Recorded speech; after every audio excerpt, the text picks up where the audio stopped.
তো বন্ধুসকল বহুত মিডিয়া বুলি নকওঁ কিছুমান মিডিয়াই প্ৰত্যেকবাৰ বিশ্বকৰ্মা পূজাত প্ৰচাৰ কৰে যে অসমৰ প্ৰথমটো কামাখ্যা মন্দিৰ কামাখ্যা গেটত আছে সেইটো বিশ্বকৰ্মা মন্দিৰ প্ৰথম আৰু ক'তো নাই কিন্তু এইটো ভুল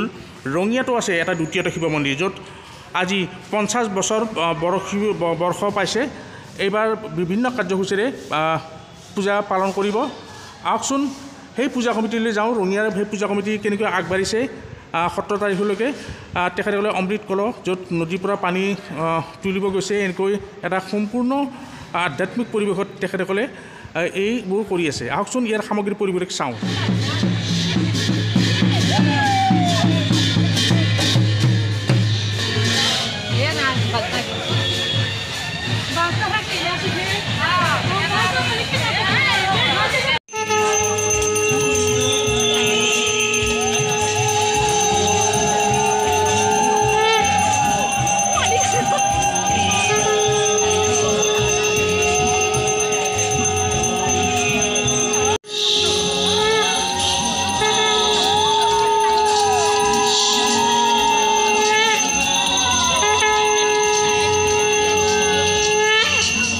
ফ্ৰেছ অসমৰ দ্বিতীয়টো বিশ্বকৰ্মা মন্দিৰ ৰঙিয়াত থকা